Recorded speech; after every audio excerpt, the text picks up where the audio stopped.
네, 안녕하세요, 여러분들. 이렇게 잘 지냈나요? 우리 이제 선생님이 마지막으로 찍는 이 온라인 수업이 될 것 같아요. 그럼 우리 같이 한번 오늘도 확률과 통계 같이 수업 듣고 우리 다음 시간에는 이렇게 같이 만나서 수업 시작해 볼 수 있으면 좋을 것 같네요. 자, 그럼 오늘 수업도 같이 한번 시작해 보도록 할게요.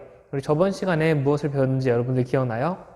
네, 우리 저번 시간에 확률의 덧셈 정리에 대해서 배웠었어요. 이 확률의 덧셈 정리라고 해서 총 두 가지를 배웠었는데 첫 번째 것이 가장 기본적인 그런 덧셈 정리였고, 두 번째 것은 어떤 두 사건이 배반 사건 관계일 때 나타나는 그런 조금은 특별한 형태의 덧셈 정리였어요. 자, 그러면 그 두 가지가 무엇이었는지 우리 다시 한번 복습해보고 잠깐 수업 시작 전에 잠깐 복습해보고 이렇게 시작하도록 하겠습니다.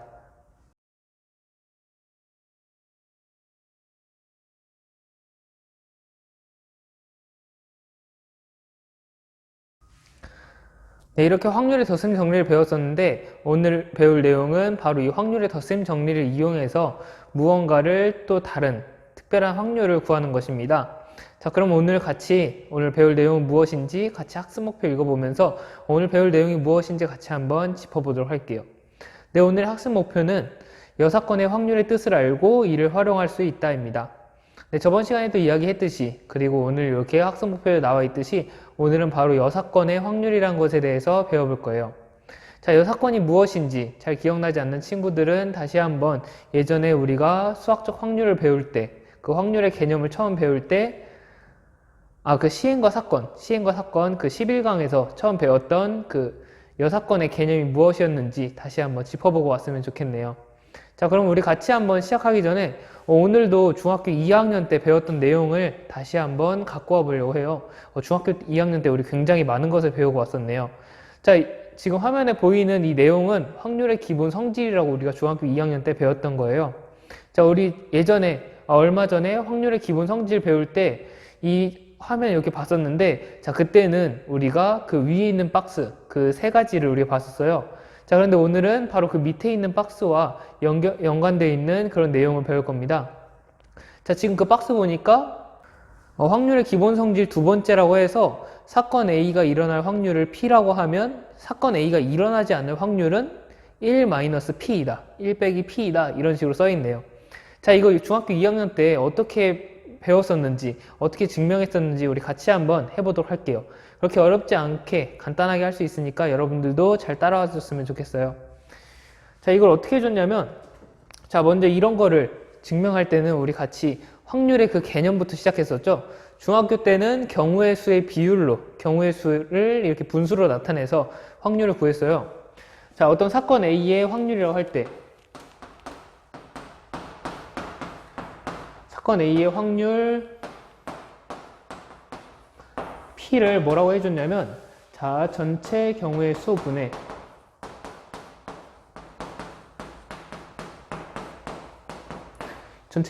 분의 사건 A의 경우의 수. 자, 이렇게 해가지고 이렇게 확률을 중학교 때 우리가 배웠었는데, 자, 이걸 이용해서 우리 사건 A가 일어나지 않을 그런 확률은 무엇이냐? 자, 사건 A가 일어나지 않을 확률은 무엇이냐?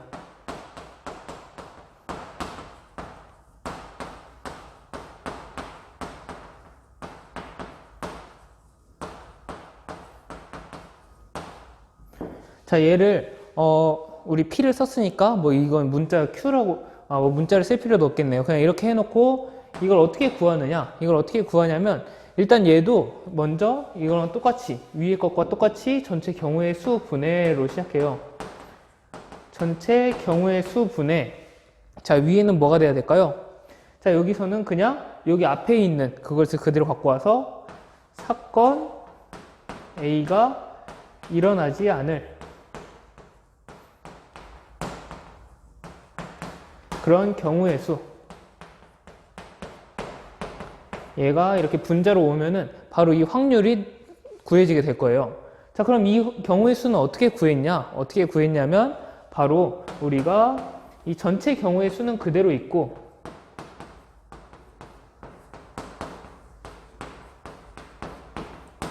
자, 얘는 그대로 있고 사건 A가 일어나지 않을 경우의 수는 바로 전체에서 전체에서 우리 집합으로 생각해 보면 쉽겠죠? 전체에서 이 사건 A가 일어나는 경우를 빼고 나머지는 모두 사건 A가 일어나지 않을 경우가 될 거예요. 자, 그래서 여기서 전체 경우의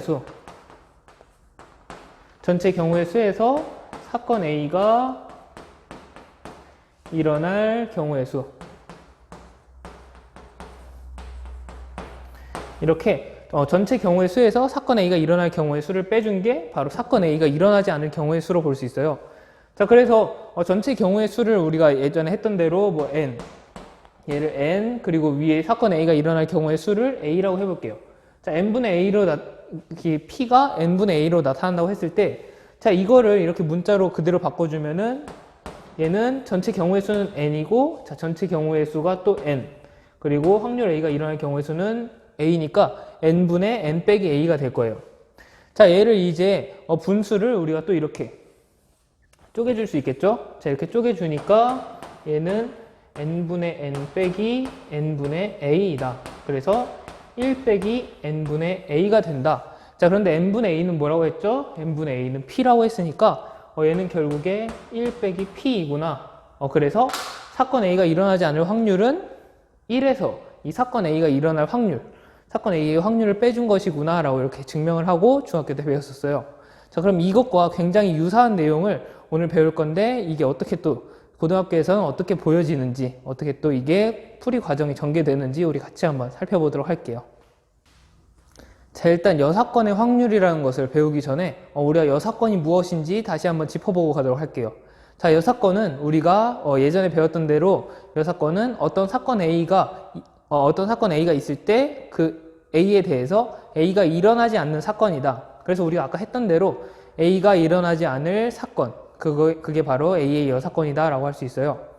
자, 그래서 지금 집합으로 나타내면은 바로 표본공간 S가 이렇게 있고, 그 S 안에 부분집합 A가 있을 것인데, 자, 그 부분집합 A 이외의 모든 영역, 그러니까 A의 여집합 부분이 바로 A의 여사건이 될 거예요. 자, 이렇게 A의 여사건의 개념이 무엇인지 알았는데, 그럼 이 A의 여사건은 우리가 어떻게 구할 수 있을까? A의 여사건의 확률은 어떻게 구할 수 있을까? 그렇게 한번 생각해 볼 거예요. 자, 지금 우리가 천천히 한번 해보도록 할게요. 자, A랑 다시 한번 그려보면은 표본공간 S가 이렇게 있고, 그 안에 부분집합으로 이렇게 A가 있어요.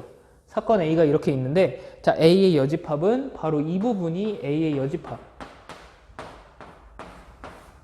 A의 여집합이라고 하고, 또 A의 여사건이라고 이렇게 보기도 합니다. 그래서 이 A의 여사건이 이 A 이외의 모든 영역을 A의 여사건이다 라고 하는데, 자, 지금 보니까 A랑 A의 여사건이랑 이렇게 교집합을 한번 해볼까요? A 교집합, A 여집합. 자, A랑 A 여집합이랑 교집합하면 무엇이 남을까요? 바로 아무 원소도 이렇게 겹치는 원소가 없기 때문에 둘은 교집합하면 공집합이 이렇게 남게 돼요. 자, 공집합. 둘 사이의 교집합이 공집합이라는 뜻은 바로 A와 A의 여사건은 배반 사건이다. 서로 배반 사건이다. 라고 이렇게 써줄 수가 있어요. 우리 배반 사건에 대해서 우리 저번에 여사건과 같이 함께 그 개념을 배웠었죠. 자, 그렇게 해서 이렇게 배반 사건이라고 할 수 있는데, 자, 배반 사건이니까 우리 저번에 확률의 덧셈 정리에서 배웠던 내용 다시 한번 떠올려 보면, 자, A와 A 여집합이 배반 사건이면은 P A 더하기 P A의 여집합. 둘을 더해주기만 해도 바로 얘네들을 합집합해준 A 합집합, A 여집합. 바로 이런 확률이 나타난다라고 이렇게 우리 확률의 덧셈 정리 그 두 번째로 배웠었어요. 자, 이렇게까지 해놓고 보니까 PA랑 PA의 여사건 이렇게 두 개의 확률을 더하니까 얘네들을 합한 게 된다. 자, 그런데 지금 보니까 A랑 A의 여사건이랑 합집합하면은 지금 보면은 전체 이 표본 공간이 나와요. 그래서 얘는 PS가 된다. 자, PS의 확률은 무엇이라고 했었죠? 우리 이거 확률의 기본 성질에서 PS는 바로 1이다 라고 배웠었어요. 그래서 이 A의 확률과 사건 A의 확률과 A의 여사건의 확률을 두 개를 더하니까 1이 나오더라. 여기까지 우리가 할 수 있습니다. 자, 그렇게 해놓고 보니까 PA 더하기 간단하게 써주면은 PA의 여사건은 1이다. 이렇게 볼 수 있는데, 자, 그러면 우리가 지금 보이려는 건 A의 여사건의 확률이잖아요. 자, 그래서 A의 여사건의 확률을 어떻게 할 수 있느냐? 일단 등호를 써주고, 자, 1은 그대로 써주고, 여기 있는 PA만 여기로 이항에서 넘겨주면은 1 빼기 PA이다. 이런 식으로 해서 우리가 A의 여사건의 확률, 이렇게 1 빼기 PA로 이렇게 간단하게 나타난다는 거 우리가 쉽게 증명할 수 있습니다. 자, 이 A의 여사건의 확률이, 여사건의 확률이 어떻게 나타나는지 이걸 잘 정리해 놓고 우리 이게 어떻게 활용되는지는 앞으로 이제 예제를 풀어보면서 같이 한번 살펴보도록 할 테니까 이 쭉 전개되는 그 과정을 여러분들이 잘 정리해 줬으면 좋겠습니다.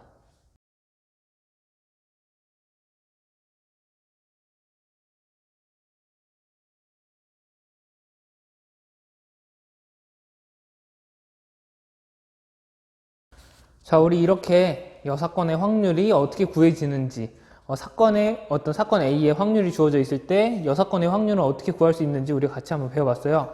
자, 그럼 이걸 이용해서 우리가 예제를 풀 수 있다고 하는데, 물론 여러분들이 이 확률을 구할 수 있는 방법을 안다면 굳이 이렇게 여사건의 확률을 구하고 이렇게 1을 빼주는 그 과정이 없어도 되긴 해요. 그런데 이걸 안다면은 충분히 더 쉽게 풀 수 있기 때문에, 더 간단하게 풀 수 있기 때문에 이걸 배웠는데, 자, 이게 어떻게 쓰이는지, 또 어떤 경우에 유용하게 쓰이는지 우리 같이 한번 예제를 풀어보면서 같이 한번 살펴보도록 할게요. 자, 지금 교과서에 있는 문제를 봐도 좋고 학습지에 있는 문제를 봐도 좋아요. 학습지는 1쪽에 예제 1번을 봐주도록 하고, 교과서는 교과서 56쪽에 그 예제 1번이 있으니까 같이 한번 봐줬으면 좋겠어요. 자, 1번 문제 같이 한번 풀어볼게요. 1번 문제 보니까 승원이와 민서를 포함한 8명의 학생이 있다. 이 중에서 2명을 임의로 뽑을 때 승원이와 민서 중에서 적어도 1명이 뽑힐 확률을 구하시오 라고 하네요. 자, 이 문제를 자, 읽어보니까 일단 8명의 학생이 있어요. 8명의 학생이 쭉 있고 그 중에서 2명을 뽑으려고 해요. 자, 그래서 전체 시행은 그 시행은 8명 중에 2명을 뽑는 거구나. 그래서 표본 공간을 S라고 하면은 S는 8명 중에서 2명을 뽑는 그 모든 결과를 모아놓은 집합이다 라고 볼 수 있겠네요. 자, 그 중에서도 사건을 뭐라고 볼 거냐면 승원이와 민서 중에서 적어도 1명이 뽑힐 그 사건을 이렇게 설정해 주도록 할게요. 그러니까 우리가 정리해 보면은 S는 뭐라고 되냐면 8명 중에 2명을 뽑을 그런 모든 경우,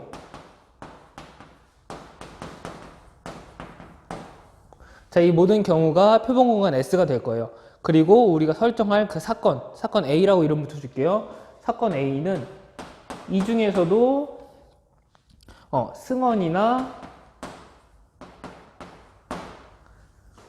승원이와 민서 둘 중 한 명이 뽑힐 그런 모든 경우.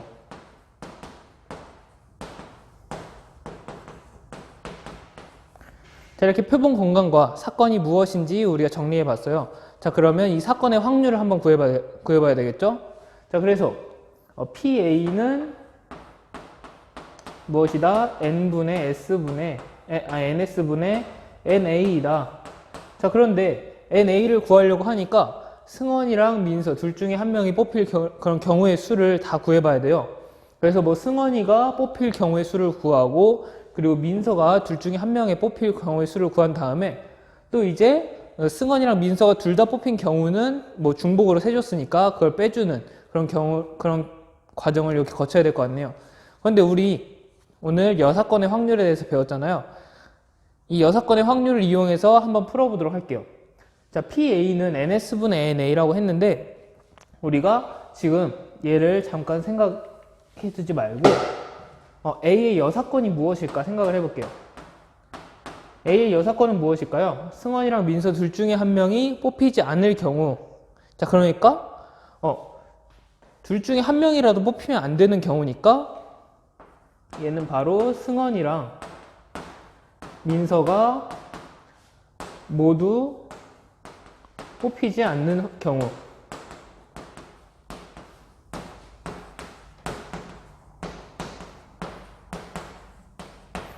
이것이 바로 A의 여사건이다 이렇게 정리할 수가 있어요. 자, 그래서 A의 여사건의 그 경우의 수를 한번 구해보도록 할게요. 자, A 여사건의 경우의 수를 구해보니까 승원이랑 민서 모두가 뽑히지 않아야 돼요.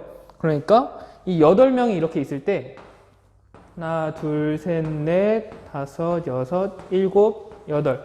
그 중에 얘가 승원이, 얘가 민서라고 봤을 때 승원이랑 민서가 둘 다 뽑히지 않는 경우. 자, 얘네 둘은 어차피 뽑지 않을 거니까 빼고 생각하고, 그럼 이 6명 중에서 2명을 뽑는 경우로 볼 수 있겠네요. 자, 그러면 6명 중에서 2명을 뽑는 경우의 수 어떻게 구할 수 있을까요? 바로 6C2다. 그래서 N, A의 여사건은 바로 6C2로서 이렇게 구해줄 수 있다. 6C 계산해 보니까 얘는 15가지이다. 이렇게 구해줄 수 있겠네요. 이렇게 해보니까 A의 여사건의 그 경우의 수는 굉장히 쉽게 구할 수 있겠구나. 그걸 우리가 알 수 있어요. 자, 그러면 우리 이렇게 A의 여사건의 경우의 수를 구했으니까 A 여사건의 확률을 구하기 위해서는 바로 우리 아까 했던 대로 확률의 개념을 갖고 P A의 여집합은 NS분의 N A의 여집합이다 라고 할 수 있을 거예요. 자, 그래서 NS는 또 어떻게 구할까요? 8명 중에서 2명을 뽑는 그런 경우의 수. 자, 이거는 굉장히 쉽겠죠? 8명 중에서 2명을 뽑는 거니까 8C2 8명 중에 2명을 뽑는 그런 조합의 수로 이렇게 볼 수가 있어요. 8C2분의 아까 했던 6C2를 이렇게 해주면 A의 여사건의 확률이 굉장히 하나의 식으로 간단하게 나타나는구나 우리가 볼 수 있어요. 그래서 계산해보면 8C2는 28분의 아까 6C2는 15였죠? 자, 28분의 15이다. 그런데 우리 여사건의 확률, 자, 지금 우리가 구하려는 건 여사건의 확률이 아니었어요. 바로 이 사건 A의 확률을 구하려는 거였으니까 이 부분은 다시 이렇게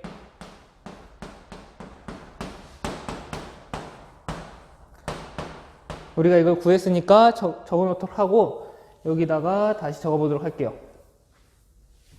자, 우리가 구하려는 건 바로 이 PA예요. PA의 여집합이 아니라 바로 PA를 구하려고 해요. 그런데 우리가 여사건의 확률에서 봤듯이 PA 더하기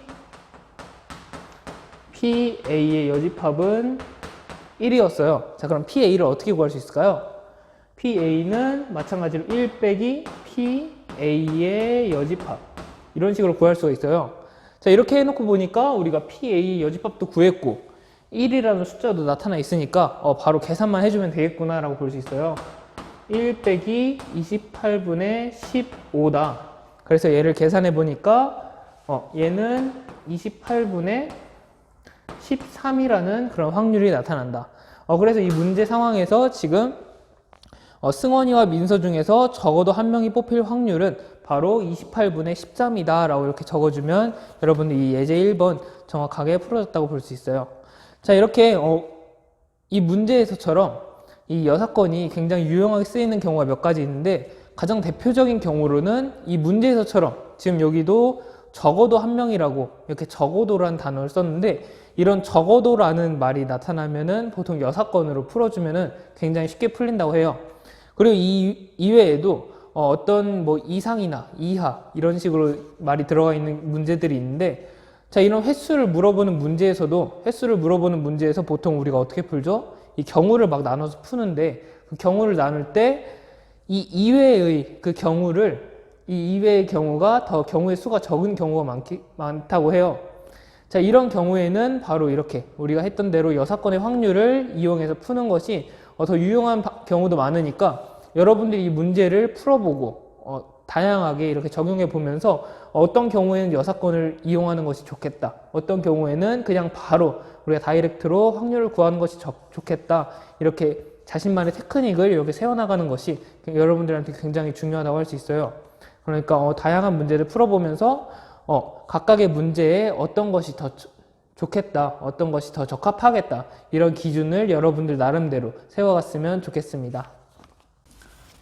자, 그럼 이어서 우리 예제 2번 같이 풀어보도록 할게요. 학습지 1쪽에 예제 2번 풀어볼 건데 교과서를 보고 있는 친구들은 바로 그 예제 1번 풀었던 그 페이지 밑에 56페이지에 문제 3번 이렇게 나타나 있는 거 같이 한번 봐주면 좋겠어요. 자, 그럼 문제 한번 읽어볼게요. 유리와 준성이를 포함한 5명이 한 명씩 차례로 발표를 할 때 유리와 준성이의 순서가 연달아 있지 않을 확률을 구하시오라고 하네요. 자, 그럼 우리 같이 한번 풀어보기 전에 이 확률을 구하라는 문제에서는 항상 그랬듯이 우리가 표본 공간이 무엇인지 그리고 사건을 무엇으로 설정해 줄 수 있는지 같이 한번 먼저 해보고 가도록 할게요. 자, 표본 공간 S를 무엇이라고 설정해 주면 좋을까 하고 보니까 전체 시행의 그 결과를 모아놓은 걸 보니까 유리와 준성이가 뭐 포함되어 있다고 하는데 어쨌든 전체에서는 그 5명이 한 명씩 차례대로 발표할 때 그 발표 순서를 쭉 나열한 그 5명의 발표 순서를 정한 그 결과를 모두 모아놓은 것이 바로 이 표본 공간이 될 거예요. 표본 공간 S는 이렇게 써줄 수 있구나. 5명이 순서를 정하는 경우 이 모든 것이 바로 표본 공간을 이룬다 라고 할 수 있어요. 뭐 정확하게 말하면 발표 순서라고 할 수 있겠죠. 5명이 이렇게 순서를 정하는 그런 모든 경우를 표본 공간으로 놨어요. 자, 그럼 우리 사건 A를 뭐라고 놓으면 좋을까요?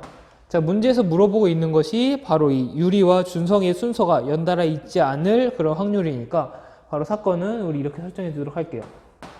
유리와 준성이가 문제에 있는 그대로 유리와 준성이가 연달아 있지 않을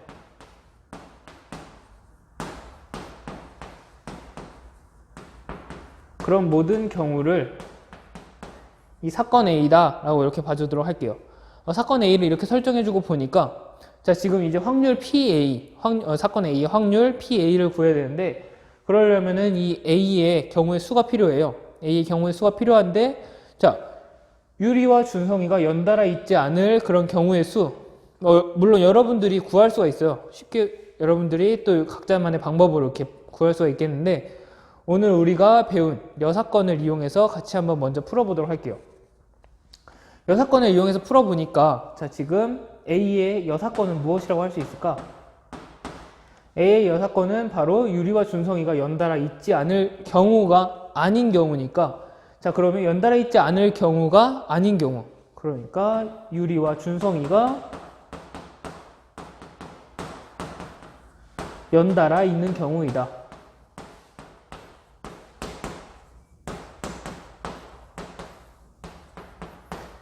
자, 유리와 준성이가 연달아서 이 발표 순서를 정한 그 모든 경우가 A의 여사건이다 라고 할 수 있어요. 자, 그럼 A의 여사건의 확률 한번 구해봐야겠죠. 자, PA의 여집합 얘는 어떻게 구할 수 있느냐. 자, 일단 PA의 여집합은 NS분의 NA의 여집합이니까 NS부터 한번 구해볼게요. 5명이 순서를 정하는 경우 우리가 어떻게 할 수 있죠? 바로 이거는 우리가 순열 때 배웠던 그 계승을 이용해서 팩토리얼을 이용해서 바로 5 팩토리얼이다 라고 이렇게 우리가 찾아낼 수 있어요. 자, 그런데 이제 A의 여사건의 개수 유리와 준성이가 연달아 있는 그 가지수를 이렇게 찾아봐야 돼요. 자, 5명이 이렇게 있는데 이 중에서 특별한 2명만 같이 묶어주고 싶다. 이어서 이렇게 나타나야 한다라는 거 우리가 원순열 할 때 이렇게 했었는데 여러분 기억나나요? 자, 원순열 할 때 우리가 했던 그런 방식을 그대로 이용해서 얘네들은 붙어 있어야 되니까 이렇게 하나의 그룹으로 묶어주도록 할게요. 그렇게 보니까 지금 하나, 둘, 셋, 4개의 그런 그룹을 우리가 순서를 먼저 정해줘야 돼요. 그래서 4개의 그룹을 순서 지어주는 그런 경우의 수 4팩토리얼. 4팩토리얼인데 자, 이 그룹 안에서는 얘가 승원이가 됐든 얘가 승원이가 됐든 둘이 순서가 바뀔 수 있겠죠? 그래서 이 둘 사이에서 또 순서를 결정해주는 그 경우의 수를 이렇게 곱해줘서 이 팩토리얼을 이렇게 곱해주면 돼요. 자, 얘를 계산해보니까 5분의 2가 남는구나 라고 우리가 확인할 수 있어요. 자, 우리가 여기서 이제 우리가 구하려고 했던 거는 이 사건 A의 확률이니까 얘를 이용해서 사건 A의 확률을 구해야겠죠? 자, PA는 1 빼기 PA의 여사건이니까 자, 이걸 그대로 계산 넣어보니까 1 빼기 5분의 2다. 얘를 계산하면 5분의 3이라는 그런 경우의 그런 확률이 나오는구나. 그래서 여기 문제에서 유리와 준성이의 순서가 연달아 있을 확률은 바로 5분의 3이다 라고 이렇게 여러분들이 풀어줄 수가 있어요. 자, 그런데 이렇게 6건의 확률을 이용해서 여러분들이 풀 수도 있긴 한데 이게 바로 떠오르지 않는다면 어떻게 해야 될까요? 그냥 바로 이 확률을 구해봐야겠죠. 사건 A의 경우의 수를 구해서 사건 A의 그 확률을 구할 수 있어야 될 거예요. 그래서 이렇게 6건을 이용하는 확률, 6건을 이용해서 확률을 구하는 그 경우 여러분들이 한 가지 생각해 놓고 이걸 이용하지 않고 바로 구할 수 있는 방법도 선생님이 한 가지 설명해 주도록 할게요. 자, 이 부분은 지우고, 자, 유리와 준성이가 연달아 있지 않아야 한다고 해요. 그러니까 지금 5개의 자리가 있는데 5개의 순서가 이렇게 첫 번째부터 5번째 자리까지 이렇게 있어요. 자, 이 순서가 이렇게 있는데 유리와 준성이가 이렇게 붙어 있으면 안 돼요. 그러면 우리 먼저 나머지 3명, 5명 중에 2명을 뺐으니까 나머지 3명부터 이렇게 설정해 주고 가도록 할게요. 나머지 3명이 어떻게든 이렇게 자리를 잡았다고 할 때 유리와 준성이는 떨어져 있어야 하니까 이 사이사이에 들어가야 될 거예요. 사이사이에 한 명은 꼭 끼고 있어야 되니까 이 4개의 자리 중에 유리와 준성이가 딱 2개를 골라서 이렇게 들어가야 될 거예요. 자, 그러니까 우리가 어떻게 해줄 수 있냐? 자, 4개 중에 2개를 먼저 골라요. 4개 중에 2개를 먼저 고르고, 자, 얘는 우리가 무엇을 구하는 거냐면 이 사건 A의 그 경우의 수를 구하는 과정이죠. 자, 사건 A의 경우의 수는 이 4개, V 표시 중에 2개를 먼저 고르고, 자, 먼저 고르고 얘를 골랐을 때 이 고른 그 자리 2가지 중에서 유리와 준성이가 이렇게 순서가 바뀔 수 있겠죠? 여기 만약에 얘랑 골랐다고 할 때, 이 2자리를 골랐다고 할 때 여기 유리, 여기 준성이가 앉을 수도 있고 또는 여기 준성이, 여기 유리가 앉을 수도 있으니까 총 2팩토리얼 가지, 둘이 순서를 바꾸는 2팩토리얼 가지가 또 이렇게 곱해져요. 그리고 이제 남은 이 3명, 이 3명도 서로 바꿔 앉을 수 있겠죠? 그런데 뭐 일단은 우리가 자리를 정한 그런 경우이기 때문에 자리만 정했지 서로 3명은 자리를 이렇게 마음대로 왔다 갔다 할 수 있어요. 그 순서를 바꿀 수 있기 때문에 3명끼리 순서를 바꿔주는 그 경우의 수 3팩토리얼 곱해주면 우리가 이렇게 해서 A의 그 경우의 수를 구할 수가 있어요. 자, 이렇게 해서 확률을 한번 구해볼까요? 자, PA는 NS분의 NA라고 했는데 NS는 우리가 아까 5팩토리얼이라고 구했고 NA를 해보니까 4C2에 2팩토리얼에 3팩토리얼 이렇게 곱해진 얘가 NA가 된다. 자, 얘를 계산해보니까 120분의 6 곱하기 2 곱하기 6이 되어서 얘 6 약분되고 20 그리고 얘가 또 약분되고 10 얘가 또 약분되어서 5분의 3이라는 결과가 나온다. 이렇게 해서 사건 A의 그 확률, 사건 A의 확률을 이렇게도 구할 수 있구나라는 거 여러분들이 알아줬으면 좋겠어요. 그러니까 선생님이 얘기하고 싶은 거는 이 확률을 계산하는 데 있어서 어떤 방법이 제일 좋다라고 하는 건 없는 거예요. 그러니까 여러분들이 가장 자신한테 맞고 자신이 또 이 시간을 아낄 수 있고 그리고 정확하게 풀 수 있는 그 방법을 잘 선택해서 여러분 나름의 방법대로 이렇게 확률을 정확하게 계산해주면 그것이 가장 좋은 풀이라고 볼 수 있어요. 네, 오늘 이렇게 우리 같이 6건의 확률에 대해서 우리가 같이 배워봤어요. 6건의 확률이 어떻게 구해지는지 또 중학교 2학년 때 우리 배웠던 내용과 굉장히 비슷하다는 것을 우리가 볼 수 있었네요. 자, 이 6건의 확률을 이용해서 또 예제를 풀 수 있다는 거, 문제를 간단하게 풀 수 있다는 것도 우리가 같이 한번 봤는데 여러분들 굉장히 많은 이런 다양한 문제들을 풀 수 있는 기회가 있다면 다양한 문제들을 꼭 풀어보고 각자의 상황에 맞게 그 자신만의 방법을 이렇게 갈고 닦는 그런 시간을 갖길 바랍니다. 이렇게 해서 여러분들이 각 문제 상황에 좀 더 정확한 그런 풀이를 여러분 나름대로 이렇게 정리해 놓고 자신만의 비법으로 이렇게 간직하고 있으면 좋을 것 같아요. 자, 그래서 오늘 이렇게 6건의 확률, 그 확률을 계산할 수 있는 또 한 가지 방법에 대해서 배워봤고, 자, 우리 다음 시간에는 우리 조건부 확률에 대해서 배울 거예요. 조건부 확률 여러분들이 굉장히 어려워하고 많이 좀 피하는 그런 부분이긴 한데 여러분들이 조건부 확률이 그렇게 어려운 개념만은 아니니까 선생님이 또 쉽게 어떻게 설명해 볼 수 있을까 많이 고민해 볼 테니까 여러분들 잘 정리해 놓고 우리 지금까지 배운 내용들 잘 정리해 놓고 다음 시간에 조건부 확률에 대해서 우리 같이 한번 배워가는 그런 시간 가졌으면 좋겠습니다. 자, 오늘도 우리 이렇게 선생님이 심화 문제 4개 준비해 놨으니까 한번 풀어보고, 그리고 이 심화 문제 그렇게 어렵지 않은 문제도 있으니까 여러분들 각자 할 수 있는 만큼 풀이 과정 쭉 써보면서 각자의 그 실력을 갈고 닦는 그런 시간 가질 수 있길 바래요. 자, 그럼 오늘 수업 여기까지 하도록 하고 우리 다음 시간에 다시 한번 만날 수 있으면 좋겠습니다. 그럼 다음 시간에 만나도록 할게요.